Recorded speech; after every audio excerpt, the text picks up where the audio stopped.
Donald Trump has started the largest trade war in global history, and while he claims he will make America great again and bring back manufacturing to the United States, something unusual is happening inside the USA. More Americans now want to leave the country and live overseas, with the cost of living being the top reason why. The results of a new national survey show that US citizens are becoming increasingly delusioned with the American dream, as the cost of essentials like rent, healthcare, and education continues to rise. And when you look at the data from this new poll, the results are quite shocking. 68% of Americans feel they are surviving instead of thriving, while the same percentage of Americans believe home ownership is no longer attainable for most American citizens. The top 3 reasons Americans are now considering moving abroad are to find a lower cost of living, a desire for a better quality of life, but also dissatisfaction with the current political leadership, which has increased by 6 percentage points since Trump's victory in November. To discuss what all of these trends mean and what the future of the United States will be under Donald Trump,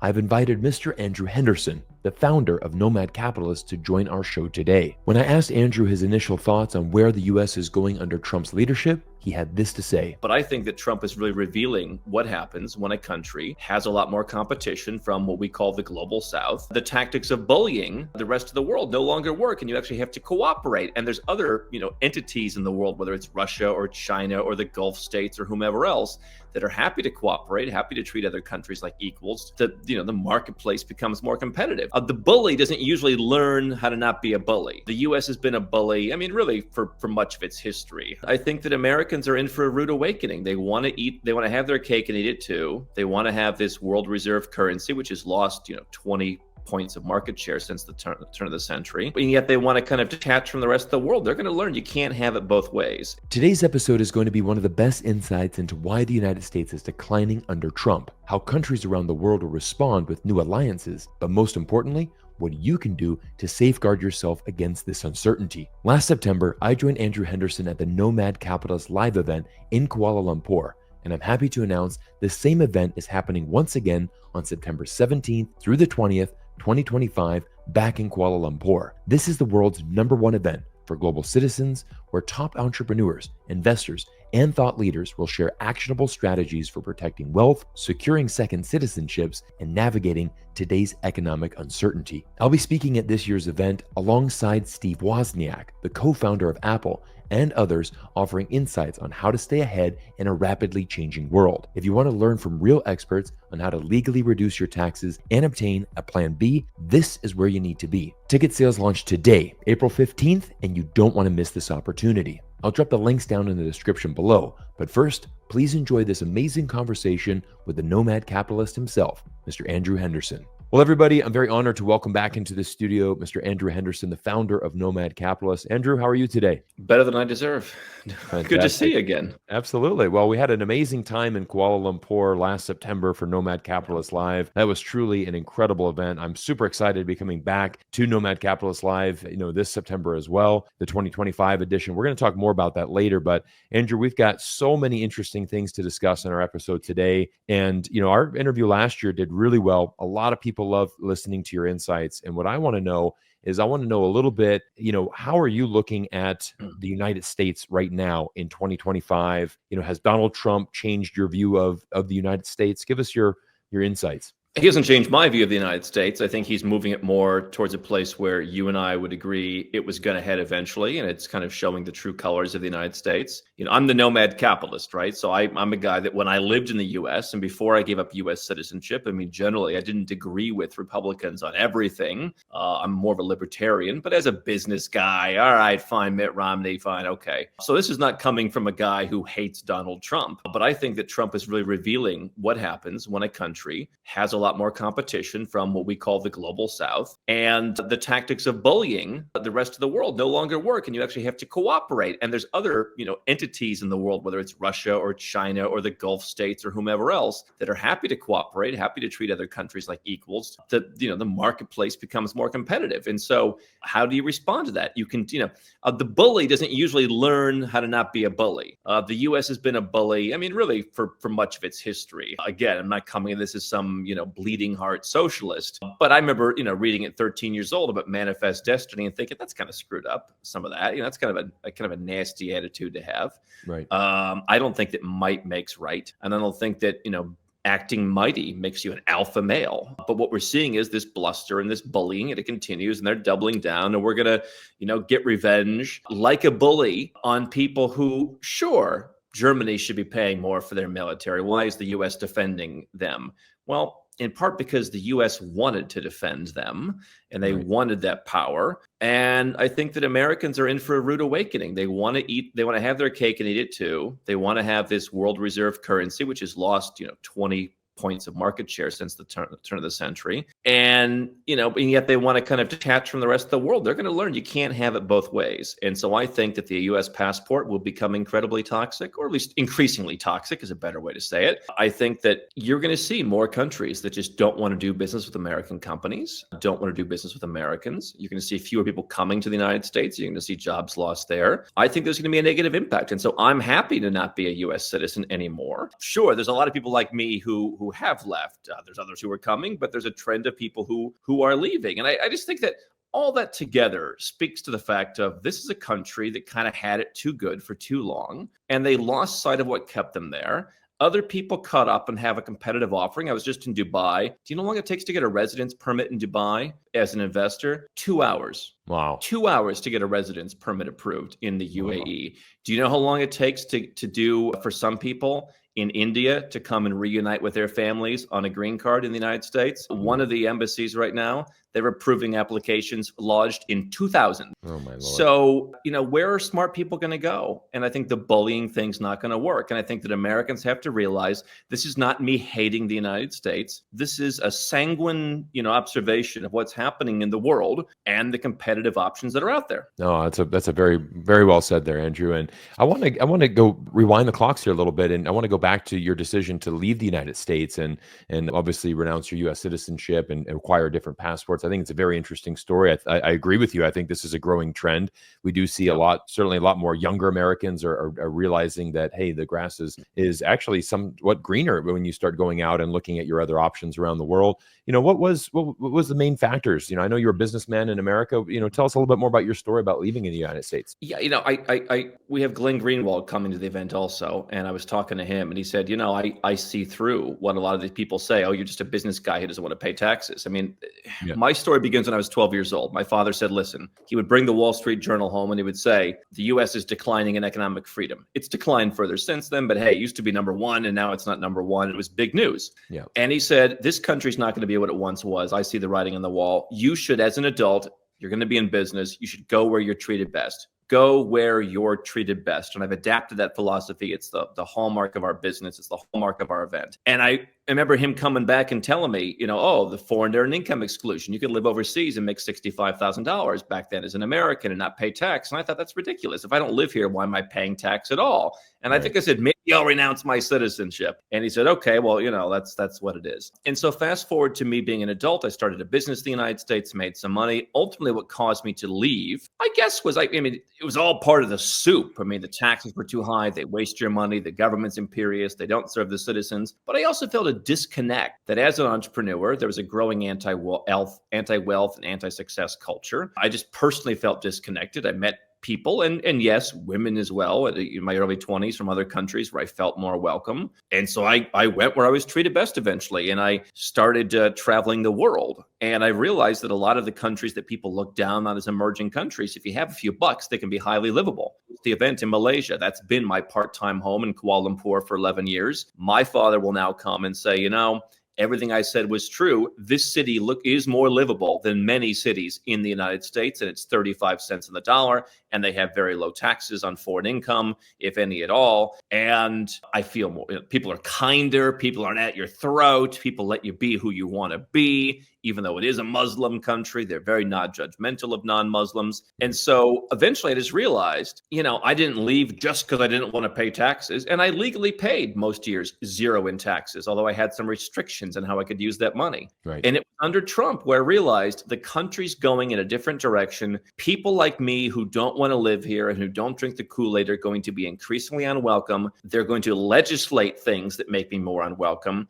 I'm going to get out now while the getting's good enough. And I think I've been proven right. And listen, there's things that Biden and Elizabeth Warren could have and wanted to do that would have made it worse for me had I not left. And there's things that Trump now is doing. A pox on all their houses, I say. I just said, this is going to become even more toxic and I want to get out. And so I had lived overseas for years before realizing I can do this without a U.S. passport. And ultimately, I gave up the U.S. passport about 7.5 years ago almost. Yeah, I think that's, I love their insights, Andrew. And I always love this conversation because it's a great educational for myself, but also all of our viewers. I know very interested in this topic. And you mentioned Trump and the decisions that he's making. I mean, we are right now in the middle of a global trade war, one that I don't think we've ever seen to this magnitude. And, considering the fact that you live around the world, you have multiple homes in different areas of the world. And like you said, you really do prefer that global South, you're treated well there. There's a tremendous amount of opportunities here. Give us a little bit more insights into, from your perspective as a business owner and, someone that travels the world very rigorously. How are you interpreting this global trade war? And is this going to create a lot of opportunities in other markets around the world? I mean, one of the biggest things is I think there's an echo chamber. Probably a lot of countries have an echo chamber to some extent. I think English-speaking countries have it more than non-English-speaking countries.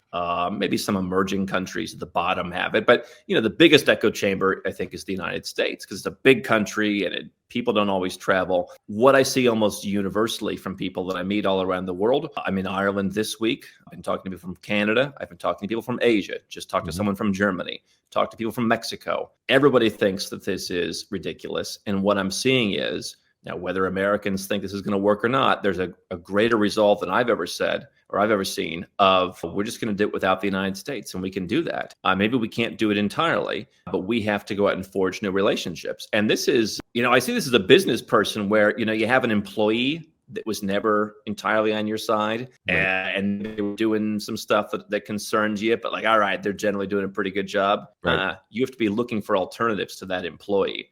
If you've got a relationship where, things are going wrong, I've got a friend who's in the process right now of getting divorced. There were little signs along the way. You shouldn't have ignored those before he got hit over the head. And so, I look at this trade war the same way as countries kind of figured, hey, how bad can the U.S. get? My philosophy for a long time was it can get worse. I don't think I'm a doomsdayer. I don't think I'm a conspiracy theorist. I push back on some of the extremes of both sides. Right. But I genuinely think that the West is heading in the wrong direction because the bullying act is over. People all around the world are pushing back. And now even the Western countries are pushing back on the U.S. If you live in the U.S. right now, and I'm reading about, what's going to happen with TikTok, who's bidding for TikTok, it is scary.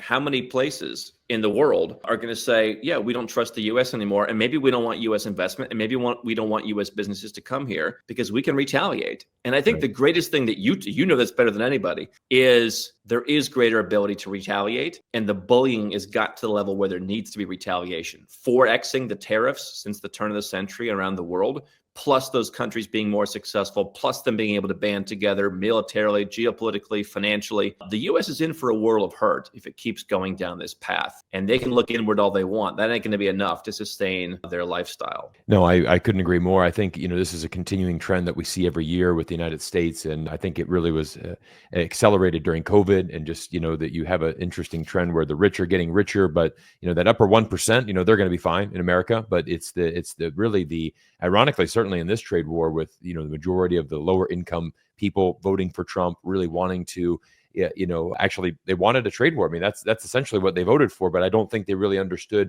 what they were wanting. Globalization has actually helped America, but now we're destroying that and sacrificing. Let's talk about the 1% though. Let's talk about the 1%. I mean, my clients are the 1%. I mean, what is the 1% in income? I mean, I think it's probably close to $1 million in the United States. Your household makes $1 million in income. I mean, not all these people are some rich fat cats with all their butlers and their champagne every day at 5 p.m. I mean, they're hardworking people who have businesses. They're coming to me because they're paying a boatload of taxes, and who knows what'll happen. But what did I see not so long ago? An article saying exactly what I said. I reported on Steve Bannon saying this 3 months ago. Trump may throw the rich under the bus in order to get some of his other stuff, the more populist stuff, enacted. So now you don't even have the Republican Party, if you're in the 1%, to protect you against, you're already paying 37% income tax, plus this, plus that, plus the other. I don't know if the 1% are being served. Maybe Elon Musk will be served. But I think, who really is the 1%? You make $1 million a year, or you have, some 7-figure net worth.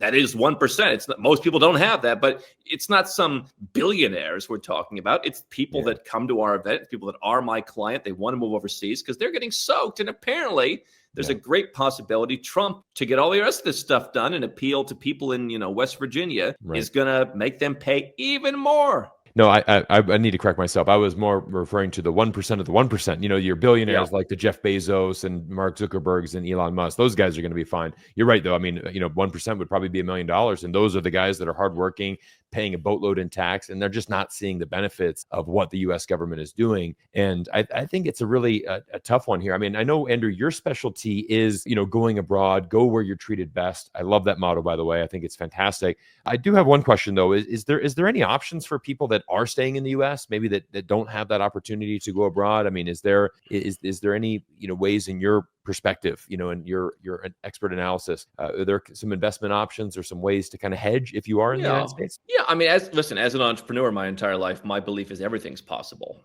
And so, people are making money online. People do freelancing. People get remote jobs. I get it if you have a blue collar job. I just met a guy in the street. He's the bin man. He's the garbage guy. And he came up to me and said, "Oh, I love what you're doing. I can't believe you're here." And maybe that's harder. He's got to figure out some kind of skill he can do, that he can work from anywhere. But I think anyone can build up to be able to live overseas. Again, Kuala Lumpur, 35 cents on the dollar versus some of the larger U.S. cities, plus potentially very, very low taxes. Imagine if you cut your living costs by 2/3 and cut your taxes by 2/3 or more. Imagine how little money you'd have to make just to get off the ground. Right. Rent there is incredibly affordable. We have our event at the Majestic Hotel. It's incredibly affordable for what you get. There's nothing comparable to it that I've found anywhere in the world. So I think it's doable. If you are going to stay, number one, you want to have a second passport. Can you get that through your ancestry? I just saw recently Italy's making it harder to where you can't go back as far. So now you need only grandparents from Italy. You can't go back further. So get the second passport while you can, either through your ancestry.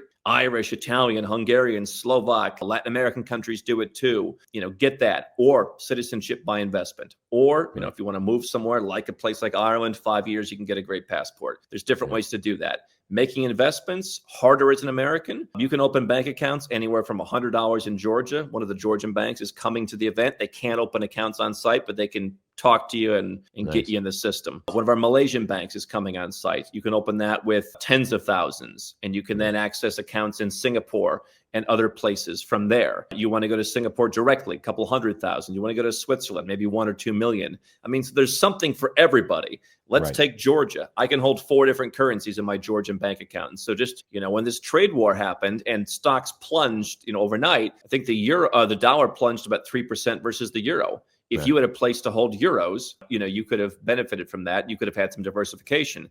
If you want to be more exotic in that case, I increased my position in the Georgian lari. They pay you 12%. And I think I'm not an investment advisor, so don't take this as advice, but I think it's stabilized against the US dollar. And if it doesn't, then I'll buy more. So I think you can diversify currencies, diversify countries. If there's a recession from all of this and the banks start failing, the U.S. has more bank failures than every other country on earth combined, pretty much. You want to have your money in different places. Singaporean banks are in the top 15 safest in the world. Even Canadian banks, if you like the politics there next door, are statistically safer than American banks. So protect the money.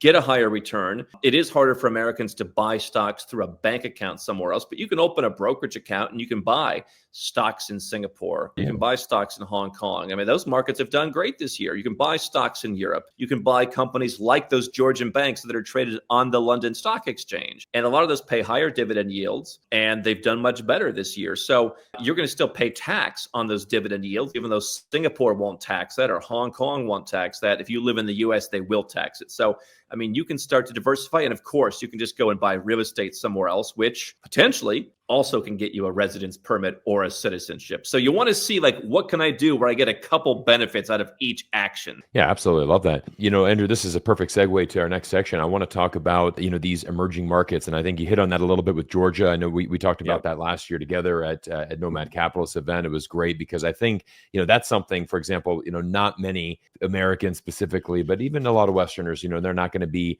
really focusing in on a country like Georgia as a potential investment. What are some other hidden gems or some other, golden nuggets that you could share with us, about some really interesting opportunities around the world when you start really discovering this world outside of the Western world? I think there's some bargains right now elsewhere in Southeast Asia. I don't think Malaysia's gotten beaten up as much, but there's some bargains. I mean, Thailand and Indonesia fell out of bed in terms of with the trade war. They were going to potentially be used as secondary markets to sell, Chinese goods. I think there's some bargains there. I've been talking about Indonesia for about 3 years now. I mean, it's one of the most populous countries in the world. Right. Thailand, I think, is kind of a secondary safe haven within Asia, especially for Chinese people. There's an interest there. So I think there's definitely something to look at there. I mean, Hong Kong and Chinese stocks in Hong Kong have performed very well. If you look at the tech that's coming, you talk about this and you do a great job with it. But I mean, all the tech that's coming out of there, just the cars. Right. I'm looking at, if I'm in Malaysia, should I get a car? And I'm thinking some of these Chinese cars you can get, to have a driver, these are pretty sexy cars. They're innovating a lot faster than any of the Western brands. So I think there's some bargains there. I've said on a long-term basis, I'm very bullish on Mexico. The peso is down against the dollar. You have some of the stocks in the banking sector, some of the conglomerates that are cheap. I share Warren Buffett's view, and perhaps I share it because I followed him into it. But I like some of those Japanese conglomerates. I think the Georgian banks and some of those holding companies have been interesting. And then Jim Rogers was with us in 2023. He shares my view on Uzbekistan. I mean, that's kind of more of a frontier market. Right. Same with Cambodia. I've been investing more there. And here's the thing on frontier markets that I've been saying, and some of my friends have been saying for years, they are far less correlated. I mean, even looking at in Uzbekistan, for example, the exports, I mean, just exporting in general is pretty low, but certainly exporting to the United States, I mean, it's non-existent. So they're pretty isolated from this stuff because they're not as globally connected and they're building from a very low base. Right. Cambodia, I mean, there's incredible opportunities there. I've been saying that for 10 years. It's harder to get into some of the real estate now, but I mean, there's still deals. So, I mean, I think there's opportunity everywhere if you know how to look. I mean, I will take a Georgian bank trading at a PE ratio of 4, or I'll buy Ping An Insurance, the largest insurance company in the world, think at a PE ratio of 2 before I'm going to buy JP Morgan Chase. I mean, do your own research on that. But I mean, I think there's deals in a lot of these places. I'm less focused on Latin America outside of Mexico for investment. That could be a lifestyle place, but there's a lot of places. Yeah, I like that. And I like what you said about China and the Hong Kong stock market. I mean, they have seen a very, very nice return in the last 6 months or so, and they've had a nice bounce back. I've got another interview with a Hong Kong specialist that really focuses on that, and he has a very bullish sentiment for the future. And interesting enough, I had a close friend that just got back from Sydney, Australia, and he had said, Cyrus, I could not believe the amount of BYD cars on the road there. I mean, it was just absolute domination from this Chinese manufacturer. And I got in one because it was a taxi, and you just can't believe the quality and how they're doing. And it's an interesting one. This ties into everything because Tesla is actually having a very difficult time. That stock is performed very poor in the last few months. In addition to that, they've just reported their worst earnings in a long time.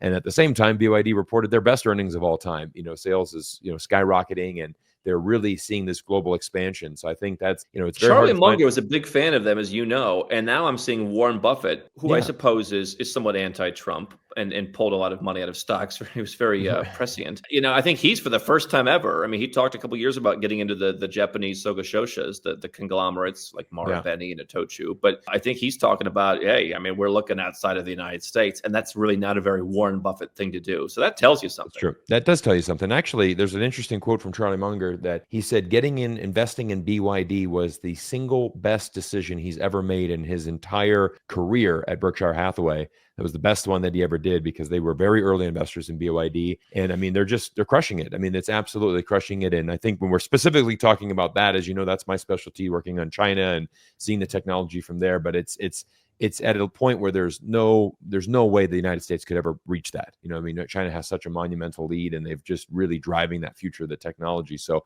agree, but you're not going to understand that until you get abroad. And that, for my American friend, who had gone to Sydney, Australia, is like, gosh, that's the first time I've ever seen a Chinese EV. And I said, yeah, well, welcome to the world. When you remove yourself from the American bubble and you start seeing where other countries are like, hey, this is amazing tech. We're going to be bringing it in because it's a better price point, better quality. And, that's the future where our world is going. Let me touch on the American bubble, though, because here's the thing, right? So we talked about how a lot of Americans are moving to the UK or because they don't like Trump, or they're already in the UK, they're going to claim their British citizenship. Again, if you have a citizenship you can claim, you should do that because they can always change the rules, and they sometimes do. And sure, we have some more left-leaning clients that we're talking about Ireland with, for example. Tax-friendly, you can get a passport, speak the language. It's a bit more progressive than the US in some ways. But, getting out of the American bubble means getting out of the whole extended bubble, which includes the UK, which includes Australia. These places are pretty much the same. And so when people say, oh yeah, good luck leaving the US, where are you going to, Australia's doing, the UK is doing even worse. Yeah, I'm not talking about going to the places that are on your radar.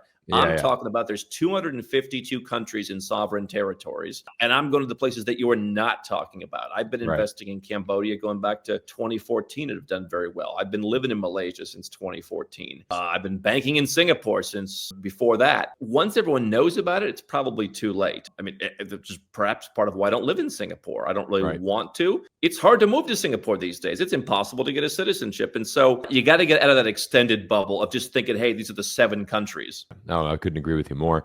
Andrew, I want to know a little bit, I mean, you've had an amazing life of traveling abroad, and I certainly, helped define you as a person. I think, helped you mold. So what are some of the things that has really changed, how has living abroad changed you as an entrepreneur? Well, it creates friction. And so you're in different cultures, and you kind of have to become more self-aware and realize what you're good at and what you're bad at, and it challenges your beliefs, and you realize that certain people have better ways to do things. I mean, one of the things I love about a country like the UAE and some of those Gulf states is they're basically going out and saying, let's talk to the top experts in the world about everything and take all their opinions, and let's do what's best. And you may not agree with all of their policies, but I mean, they're really trying to run this as a meritocracy and just a very organized place. And so, from my perspective, you're forced to confront what works better. And I still retain, I'm still a pretty libertarian guy. I mean, there's certain views that I've changed because I've seen how things work. But I've certainly seen, you go to countries, and again, Malaysia is one of them. The roads, if you drive up to Penang, I go there after the event. It's a nice 4-hour drive up to a beautiful seaside resort. Those roads are better than the roads that I remember growing up on in Ohio as a kid. Yeah. And yet somehow Malaysia has lower taxes on locals. They don't tax your foreign income. And it makes you realize, how come they're doing more with less? Right. And so you really shatter this bubble of, emerging countries. Yeah, listen, there's places that I'd probably rather not live. I'd rather invest in Cambodia than live there. But I could live there, and it's dramatically improving. And so I think that it's shown me all the stereotypes that you had growing up are wrong. What I've really seen is how many people don't want to move to the US. And everywhere I go, I talk to people about this. Maybe people want to move, but really most successful people now are not telling me they want to go to the US. They might want to go to Dubai. They might want to go to Europe. If they're from Latin America, now Spain's the new destination. Right. But the biggest thing is you're going to talk to all these people overseas, and you're going to be impacted by the friction. The friction in a country like Malaysia and a handful of others like it is they're very kind people, and it kind of challenges you to view, look at how you look at things. As a libertarian, I'm very in favor of freedom of speech, but I've got a bit of a conundrum. When I go to places like Oman, we filmed an episode, Live Like a King in Oman. We have a luxury living series.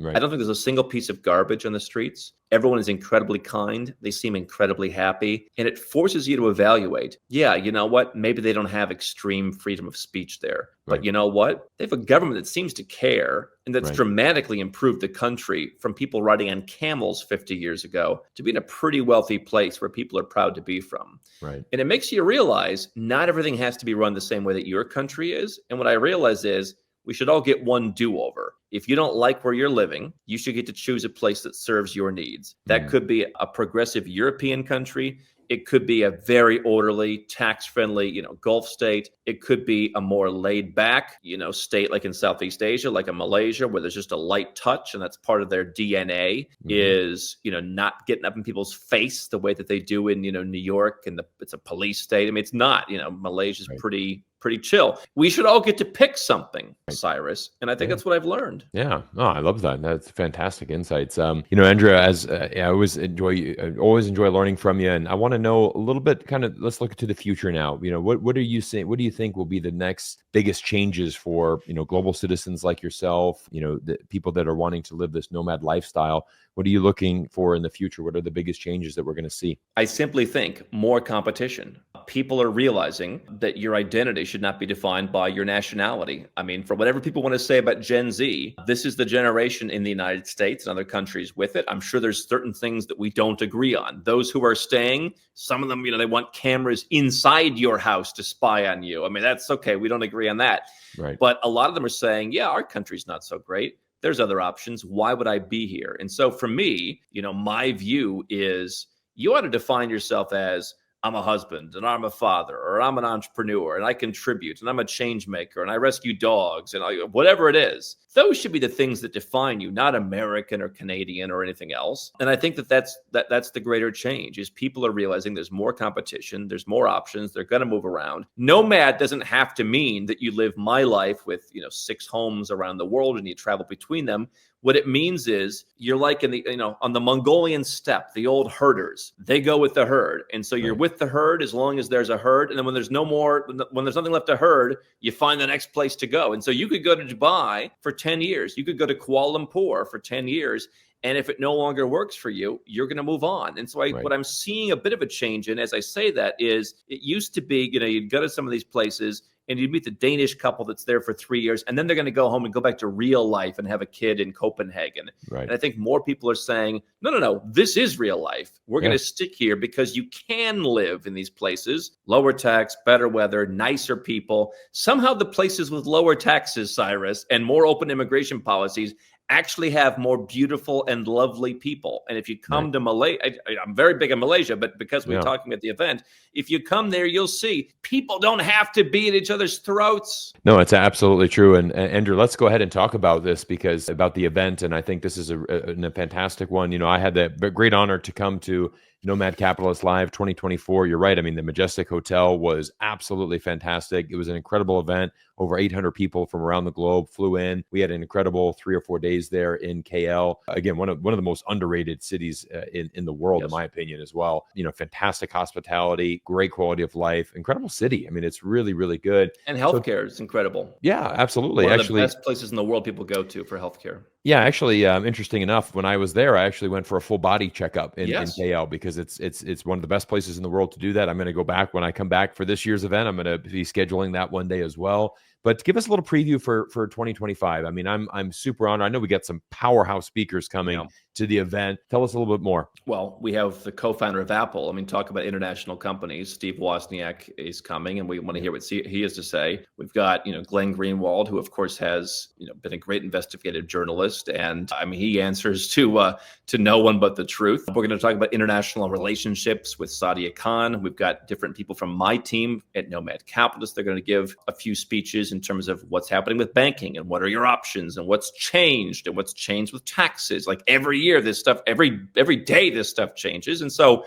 we have a few speeches on that. What I'm focused on more, though, and in a sense, Trump getting elected, it was a great thing for me because I mean, we talk about stuff that's happening politically. I don't want to play the political game anymore. I don't want to be beholden to complaining about woke stuff. I mean, listen, there's options. If you want to escape what you believe is a woke society, I'm happy to help you as a guest of my event or as a client of my company. I don't want to keep prattling on about the problems. And so I filled all those spaces with people who are investing on the ground. We've got a couple of people in Africa. We've got one of my favorite guys from Latin America who knows all the numbers about startups and all the economic indicators across the whole Latin American region. We've got people coming from Eastern Europe and people from Shark Tank in Colombia. I mean, just real business people and investors you can learn from. Last year, we had the CEO of AirAsia.